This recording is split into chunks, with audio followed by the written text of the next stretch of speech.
안녕하십니까. 환경연구원 원장 윤재영입니다.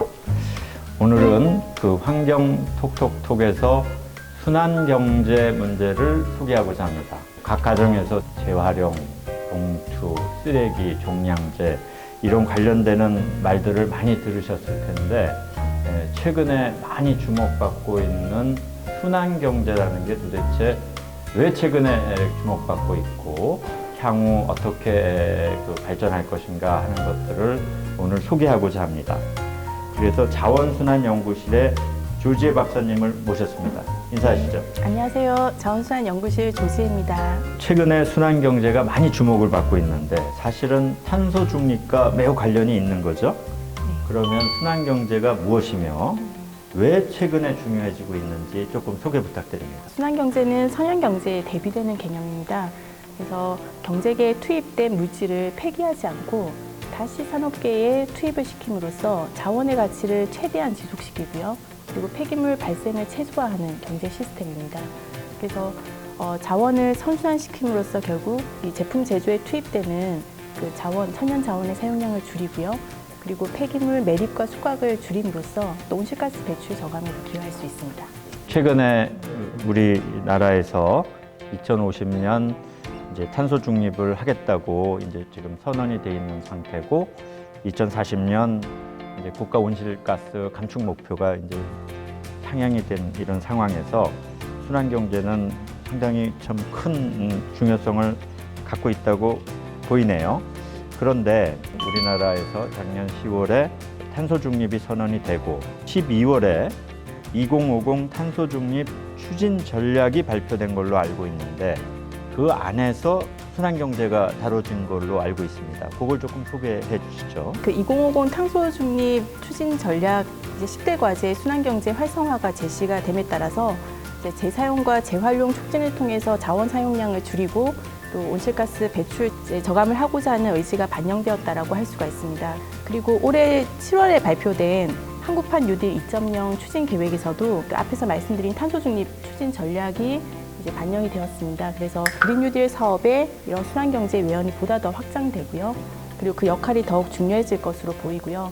그렇다면 앞으로 이런 그린 뉴딜 사업에 순환경제 요소를 어떻게 담아낼 것인가, 그리고 탄소 중립 추진 전략에 있어서 순환경제 전략을 어떻게 구체화해 나갈 것인가 하는 부분에 대한 이제 고민이 필요한 시점입니다. 그러면 순환에서 사용하는 순환경제로 가기 위해서는 어떤 변화가 필요한 것이죠? 지금까지는 폐기물의 사후 관리 측면에서 그 물질 재활용을 어떻게 하면 더 잘할 것이냐, 그리고 에너지 회수를 촉진할 것인가 쪽에 방점을 두었다고 한다면 앞으로는 이 부분도 매우 중요하지만 이제는 폐기물 자체가 발생되지 않도록 사전 예방적인 측면으로 이런 생산이라든지 유통 소비 그리고 그 앞단에서의 그런 정책을 보다 강화하는 방향으로 추진될 필요가 있습니다. 자, 그러면 어쨌든 우리가 순환경제로 가기는 가야 하는데 뭐 아까 상품 생산을 하려면 산업계가 있는 거고 그리고 사용하는 주체는 소비자인데 산업계와 소비자 또는 이해 당사자들이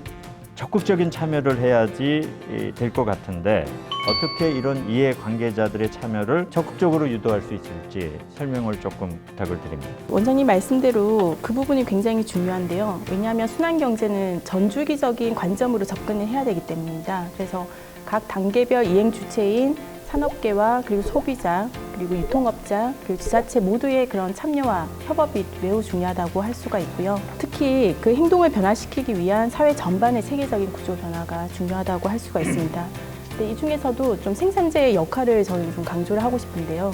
그 이유는 제품 생산에 투입되는 자원의 양을 또 줄일 수 있도록 그런 공정을 개선을 한다든지 아니면 재사용이나 재활용을 위해서 이런 제품 그런 재질 구조라든지 이런 부분을 개선할 수 있고요. 제품 수명을 연장시키기 위해서 또 수리 서비스를 제공한다는 등 그 다양한 그런 순환경제 내에서 다양한 역할을 담당하기 때문에 그런 산업계의 역할이 굉장히 중요하다고 보고 있습니다. 그래서 순환경제 이해 관계자 플랫폼 구축을 제안을 하고 싶습니다. 그래서 정책 수립 단계에서부터 그런 산업계와 시민사회 그리고 금융기관 그리고 지자체 중앙정부가 모두 모여서 좀 공론회장을 활성화시키는 것이 중요하고요. 그래서 이를 통해서 좀 정책 수용성을 강화해 나가고 참여를 유도하는 것이 중요하다고 생각합니다. 자, 최근에 이제 코로나19 등으로 우리 생활이 비대면 생활 양식으로 많이 변하지 않았습니까? 플라스틱 포장재 쓰레기가 뭐 엄청나게 지금 늘고 있습니다. 이게 도대체 어떤 상황인가요? 지금 플라스틱 생산량 자체가 계속 지속적으로 증가를 하고 있고요. 그 생산량의 한 80% 정도가 폐기물의 형태로 배출이 되고 있습니다. 그리고 그 폐기물이 이제 재활용이 잘 되는가 이 부분을 살펴보면 한 55% 정도는 재활용이 된다고는 하지만 그 안에는 우리가 흔히 생각하는 무지 재활용뿐만 아니라 시멘트 보조 연료라든지 고형 연료 같은 에너지 회수가 다 포함되는 수치고요. 그리고 실질적으로 좀 무지 재활용된 양은 선행 연구에 따르면 한 전체의 한 20% 안팎이라고 이제 조사가 되고 있습니다. 그리고 나머지 45%는 이제 소각이나 매립이 되고 있는 상황인데 지금 시설 확충도 굉장히 어렵고 그거에 대한 비용도 계속 상승하고 있는 그런 상황이고요. 그래서 결국은 좀 일부에서는 부적정 처리가 되면서 또 불법 폐기물과 같은 그런 플라스틱 쓰레기산의 사회적 문제로도 지금 노출이 되고 있고요. 코로나19 그런 상황에서 그런 유통이라든지 포장재 그런 폐기물 또한 굉장히 급증하고 있는 그런 상황입니다. 국내 플라스틱 폐기물 처리가 사실은 어렵지 않습니까? 그런데 뭐 일부 또 외국에서 플라스틱 쓰레기도 현재 좀 수입을 하고 있습니까? 그래서 일본 등지에서 그 폐페트 수입을 해서 재생섬유를 이제 생산하는 데 많이 사용하고 있습니다. 하지만 이제 지금 국내에서 처리해야 될 그런 물량도 굉장히 많은 상황에서 지금 내년부터는 지금 폐플라스틱에 대한 수입이 이제 금지가 될 예정에 있습니다. 말씀하신 것처럼 이제 플라스틱을 우리가 생산하고 폐기하는 과정에서도 뭐 온실가스가 지금 많이 배출되고 있는데 현재 상황이 어떤 상황입니까? 플라스틱은 일반적으로는 폐기물의 문제로 인식이 되고 있습니다만 기후변화에도 굉장히 중대한 영향을 미치는 요소 중에 하나입니다. 플라스틱이 원재료가 되는 석유를 추출하는 과정에서도 상당량의 온실가스가 배출이 되고 있기 때문입니다. 전 세계적으로 플라스틱 생산과 그리고 소각하는 과정에서 연간 약 8억 5천만 톤의 CO2가 발생되는 것으로 조사가 되고 있고요. 그리고 우리나라의 경우에 플라스틱 제조업을 포함한 지금 화학산업 분야에서는 전체 산업 부문 온실가스 배출량의 약 19% 정도를 차지를 하고 있습니다. 앞으로 석유화학 산업에서도 이런 그 석유 기반의 납사 원료를 대체를 한다든지 온실가스 배출을 저감하기 위한 노력을 기울여야 되는 상황입니다. 플라스틱 폐기물 이슈를 해결해 가기 위해서 도대체 어떤 정책들이 현재 필요한 것일까요? 지금과 같이 플라스틱 제품을 대량 생산해서 소비하고 폐기하는 선형경제 구조와 그리고 한 번 쓰고 버리는 일용품 사용량이 증가하는 그런 상황에서는 지금과 같은 플라스틱 폐기물 사후관리 측면으로 접근하기에는 한계에 봉착할 수밖에 없습니다. 플라스틱 폐기물 문제를 해결하기 위해서는 플라스틱 폐기물이 원천적으로 발생이 되지 않도록 이런 사전 예방과 그리고 감량 정책을 우선적으로 이제 적용을 하고요. 그런 친환경 설계된 제품이 또 소비로 연결되고 그리고 이런 리필 가능한 그런 유통 서비스 이런 시스템이 이제 구축되는 등 그런 사전 예방적 측면으로 보다 강조될 필요가 있습니다. 그 페트병 순환 경제에 대한 어떤 기대가 높아지고 있습니다. 페트병은 제가 알기로 분류 배출해서 뭐 의류 같은 것들로 이렇게 만든다 그래요. 그래서 많이 회수가 되는 걸로 알고 있는데 이제 다른 플라스틱 폐기물 같은 것들은 사실은 그 정도 재활용이 되지는 잘 않는 것 같아요. 그렇다면은 제품 설계 단계에서부터 재활용이 용이하도록 어떤 기술 개발이 돼야 될 것 같은데 어떻게 생각하십니까? 네, 맞습니다. 지금 페트병의 좀 예로 말씀을 드리면 무색이고 투명하고 그리고 이물질이 적을수록 이제 고품질의 재활용이 모든 페트병이 잘 되는 건 아니구나. 네, 그래서 그럴 경우에 섬유라든지 또 시트나 이런 페트병으로도 다시 이제 재활용 고품질로 이제 재활용이 될 수 있습니다. 이런 측면에서 페트병 분리 배출 체계가 마련이 되고 또 전차적으로 유색 페트병은 퇴출되고 있는 그런 상황이고요. 그리고 이제 다른 그런 플라스틱 같은 경우에도 마찬가지입니다.